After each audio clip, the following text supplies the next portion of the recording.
There's something pretty powerful about that song in there. I'm glad to be able to sing it with you. I'm glad to be able to be here this morning because I absolutely love this season. I love just the joy that people have in their faces. I love the opportunity to sing all sorts of songs like this, and I love the opportunity to preach the greatest story. Not just about a birth, but about a life.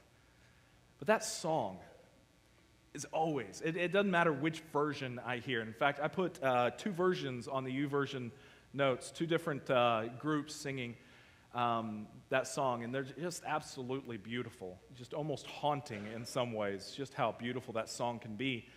But I'm not the only one who likes that song, I realize. I'm sure most of you are aware of the country music star Travis Tritt. If you're not aware of him, that's totally fine. You probably don't like any country music then. But if you know anything about country music, you know Travis Tritt.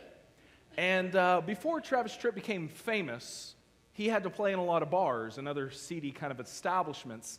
And he said at those bars, it was a pretty rough place, and people would get into fights. Now, Travis Tritt isn't an especially big guy, and there's not much a guy with a guitar can do in a fight. And so whenever he saw the biker guys heading for the pool cues and the rednecks heading for the gun rack, ready for a fight, he had one shot to stop this. You know what he would do? Didn't matter if it was middle of July. He would begin playing on his guitar, Silent Night. Everyone would stop. They would all watch, and some of them with tears in his eyes as he was shaking for his life up there. But Silent Night, just the playing of it had the ability to stop a bar fight in its tracks. Not saying that that's what we should start using that song for, but maybe there's something about it. Maybe there truly is something about that song, not just the music, but the words that are that impressive even to the seedy establishments of this world. Travis Tritt learned that. Maybe we should as well.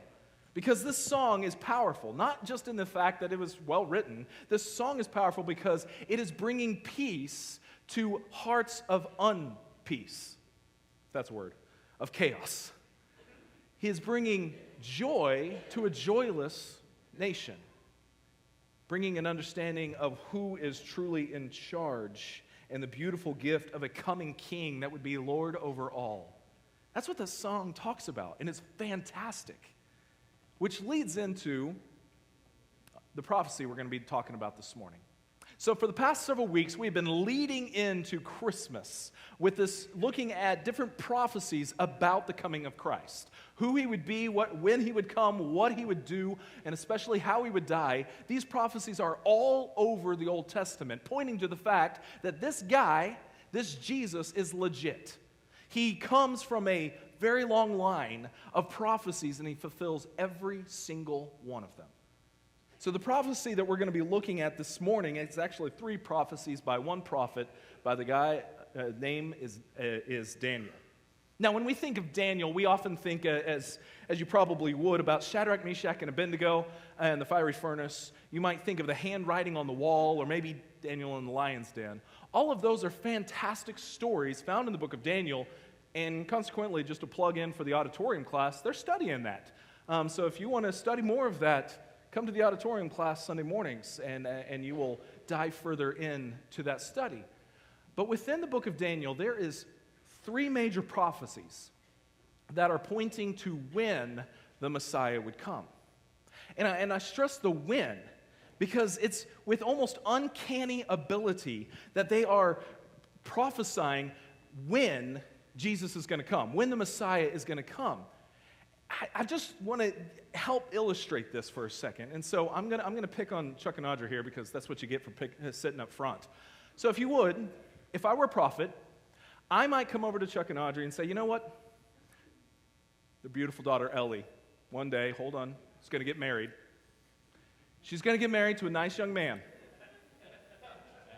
I know, it's already a bad story. It started off bad. She's going to get married, and she's going to have a beautiful young lady herself.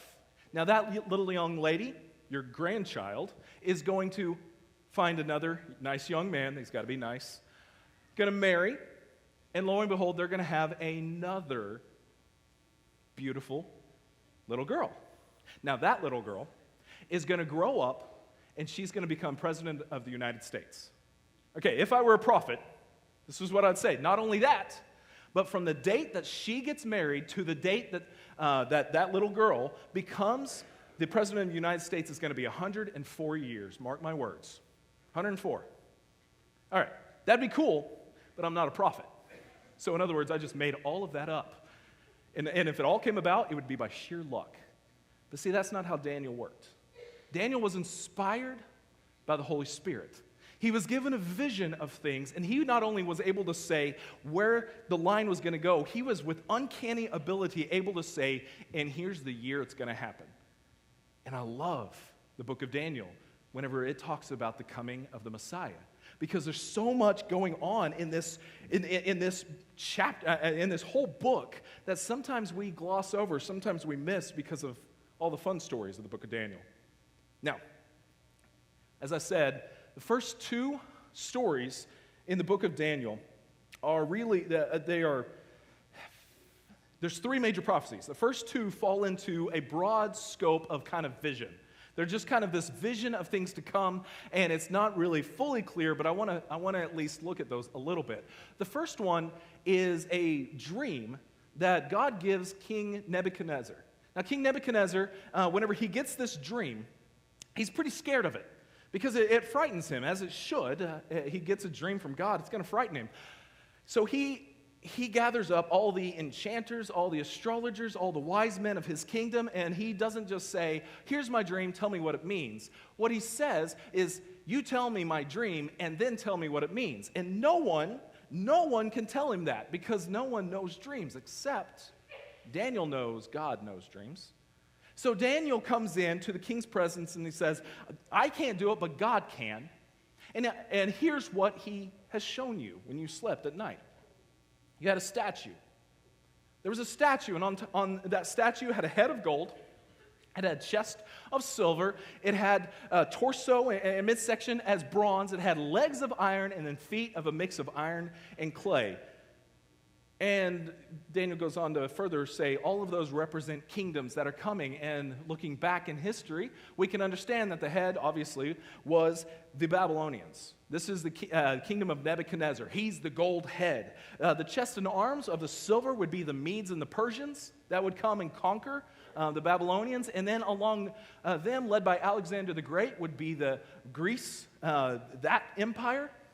And then after that would be the Roman Empire, divided into the legs of iron, which is ancient Rome, and then the feet of iron and clay, which is more so the restored Rome, which was a kind of a mixture of a couple things. That's not necessarily the important part. That is showing a time scale. What becomes really important is this. As you watched, Daniel 2:34, as you watched, a rock was cut from a mountain, but not by human hands. It struck the feet of iron and clay, smashing them to bits. The whole statue was crushed into small pieces of iron, clay, bronze, silver, and gold. Then the wind blew them away without a trace, like chaff on the threshing floor. But the rock that knocked the statue down became a great mountain that covered the whole earth. All right, so if the statue was representing all these kingdoms, this rock, if you were to take a wild guess, you might guess that it represents the Messiah. And you'd be right. This rock, Peter would even talk about, would be in 1 Peter 2:8, he says, this is the stone that makes people stumble, the rock that makes them fall. He's alluding back to this prophecy that Christ is this rock that will demolish the kingdoms that have tried to be set up before. He would demolish the empires of this world. And by the rock coming and not just hitting the full statue, by hitting specifically the mix of iron and clay, the prophecy is saying this rock is going to come during that kingdom. And he's going to crash that kingdom. And all those kingdoms will pass away. All right, so that's the first of the major prophecies. The second is a little bit different, but has the same flow and really the same kind of point. The second of the major prophecies of Daniel here is that Daniel himself has a vision. And in this vision, there are 4 beasts that come out of the deep. That's a scary vision because these beasts are not good. They are not described in any nice terms. So we're not going to read them right now. But he describes 4 beasts that come. These are meant to represent those 4 kingdoms that the statue represented. You have the Babylonians, the Medes and Persians. You have then Greece and then Rome. They are all coming. But notice what I love is what happens whenever Daniel continues his vision. So Daniel 7, it says this: "As my vision continued that night, I saw someone like the Son of Man coming from within the clouds from heaven. He approached the Ancient One and was led into his presence. He was given authority, honor, and sovereignty over all the nations of the world, so that people of every race and nation and language would obey him. His rule is eternal. It will never end. His kingdom will never be destroyed." Again, picture of the 4 kingdoms that are going to come, the one they're currently in and the next one's after it, of the timeline of when the Son of Man is going to show up. But where the first prophecy showed that he's going to demolish the empires that were there, they will be like chaff in the wind. This one shows that he's going to establish a kingdom that will be eternal. So whenever he comes and demolishes all of the kingdoms, he will set up a new kingdom that will reign forever and ever. Now, when Jesus comes, he doesn't talk about this kingdom in terms of earthly kingdom. In fact, that's what made his disciples kind of question whether this was really the Messiah, and others question, because he didn't talk about this kingdom of being something physical, something like what they were used to. He talked about it in terms of his body. He talked about it in terms of his church. And see, now we on the other side of this realize that what Christ established as his church was a kingdom that continues to reign. It is a kingdom that you are part of, that you're invited to be with. It's a kingdom that will reign and last forever. And Daniel foresaw this long before Christ made it realized. I love this. But those are the first 2 of the 3 major prophecies. The third one focuses on when. The first 2 focus on it's going to happen sometime in the Roman Empire. The third one says, let's narrow this down a little bit more. And it happens in an interesting little story. And Gabriel is the one who shares the explanation to Daniel. And this is whenever Gabriel has been kind of held off. He's not able to get to Daniel quick enough. It's a really fun story that I don't have time to dwell on. So just know Gabriel is the one sharing this with Daniel. He said, "A period of 70 sets of 7 has been decreed for your people and your holy city to finish their rebellion, to put an end to put an end to their sin, to atone for the guilt, and to bring in everlasting righteousness, to confirm the prophetic vision, and to anoint the most holy place. Now listen and understand." What Gabriel is doing here is he's saying that there is a time scale. There is a timeline in which this is going to happen. These visions that you've seen, all the way back to Nebuchadnezzar, that you saw him, he saw a statue, and now you saw the rock coming in and it hitting the feet, and the whole statue crumbles. And then you remember those beasts that you saw? All of those are pointing to the Messiah is coming. This one, Gabriel is saying, here's when. He says 70 sets of 7, or some of your translations might say sets of weeks. That might be a little bit misleading, understanding the weeks, because it doesn't literally mean weeks. The sets of 7 is more the understanding of the Sabbath year. If you remember back in the Old Testament, they had, the farming especially, they would work their land for 6 years and give it a rest for the 7th. That is the context in which this is understanding, is that a set was 7 years. So in other words, 70 sets of 7 would be 490 years.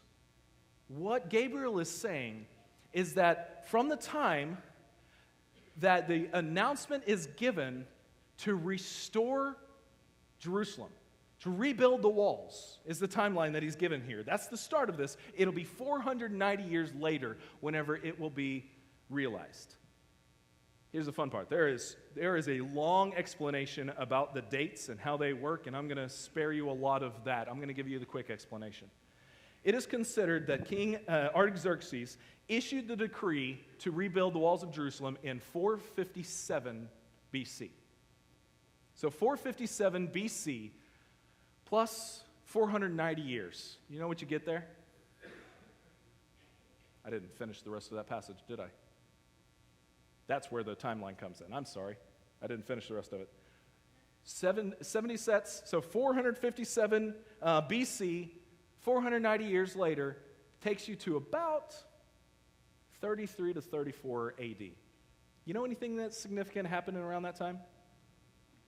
This is cool. It doesn't matter how you slice it. What's really awesome to me is that you can look at, well, what about this date? How does this work? The coolness is that prophecy actually fits. This covers the ministry of Jesus, the birth of Jesus, his ministry, his death, burial, resurrection, the establishment of the church. Daniel saw it, prophesied about it, yet people were still missing. They still missed the point because they were looking for the wrong thing. May we never be accused of that. May we never be looking for the wrong thing. See, when Christ came, he came on the shoulders of all the prophets that said he is coming. And he comes and he fulfills all the prophecies, but even more so. He establishes his kingdom that will reign forever. He establishes a church that will not just be a nice little entity. It'll be the kingdom that will destroy all the empires of this world. It'll be the kingdom that changes lives, even one at a time. It'll be the kingdom that will endure forever. See, when Christ came, when he became human, he didn't just come for us to immortalize some sweet nativity scene. He didn't come to make a silent night because it's so peaceful and serene. He came on a holy night because the rightful king has showed up to establish his kingdom. That's what the holy night means. That's what the peace to all men, the joy to this world is talking about, is that the rightful heir, the rightful king, the one who's in charge, the Lord and Savior of all, is here. And he wasn't just back then. He is still here. His body still exists. And you get to be a part of that. And that's that body that changes lives. I want to close this morning with a story about a changed life of a man who gave his life to Christianity, and it changed him forever. The story is a man by the name of Joseph Moore. Now, Joseph Moore was an illegitimate child. He was born in Salzburg, Austria in 1792. Now, Salzburg in this time was a pretty religious, at least with moral standards, kind of city, and especially whenever it viewed illegitimate children. And so the city imposed a fine upon the mom of this fatherless boy. And this fine was so much so that she was pretty humble in her means. She was sewing. She was barely making ends meet. It would cost her a full year's wages to pay the fine for having an illegitimate child. Just imagine that for a second. Well, story goes that it steps in a gentleman that wants to pay the fine. Now, here's the catch. He wants to become the godfather of this child. Now, the problem is this is the fierce executioner, most feared man in the whole city. This executioner wants to be the godfather of the son. He's hoping to save his reputation. But the problem is, it may have saved his, but it ruined Joseph's reputation. See, Joseph wasn't able to enter school because no one wanted the godson of the executioner in their school. He was kicked out of most things, and most things were taken away from him, but one thing they could not take away from Joseph, his voice. And Joseph could sing. And so he sang everywhere he went. He loved to sing. It happened that one day he was singing next to the stairs of the monastery, and one of the monks, who happened to be the choir master for the cathedral, heard that voice and said, you know what? That voice is too good to be wasted.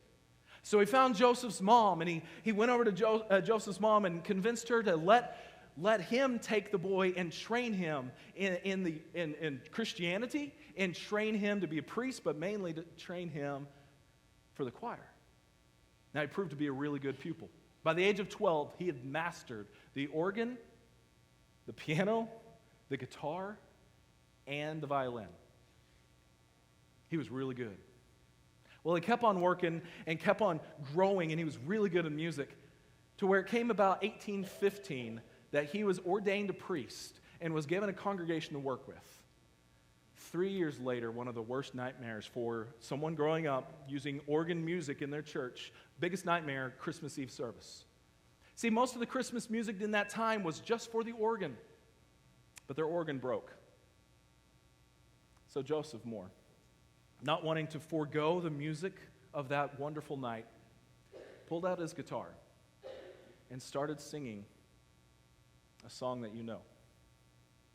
It was a song that he wrote a few years back. It was a song about the love of a Messiah who took in an illegitimate boy and gave him a home, gave him a purpose, and changed his life.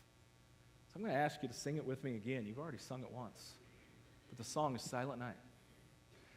Silent night, holy night, all is calm,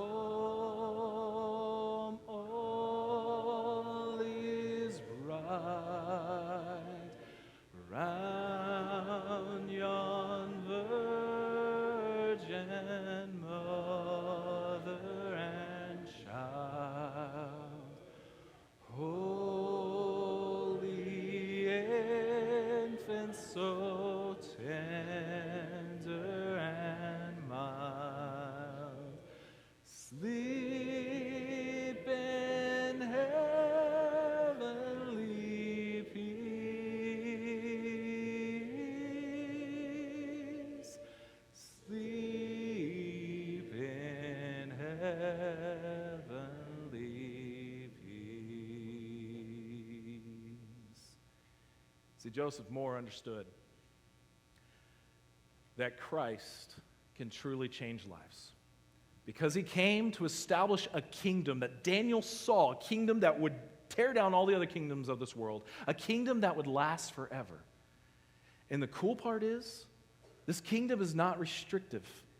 It is not restrictive from boundaries around some land that you have to be born into this and call it good. The thing is, anybody is welcome, but there's still some requirements. You have to be born into this new kingdom. But that's a born into of choice. So you get to choose to accept the gift that is offered of citizenship into this kingdom. You do that by being born again. What is that? Well, it's baptism. It's following through with what Jesus not only did himself, but what he did for us through his death, burial, and resurrection. It's a picture of that, and in the process, not only do you become a part of this kingdom, but you become washed from your sins. You are given a new life. You are changed forever. See, that is the kingdom that Christ is inviting you to. Not a kingdom that is questioned of whether it's going to shut down next week or not. Not a kingdom that is bipartisan and messed up in its own right, although it is a good place to live.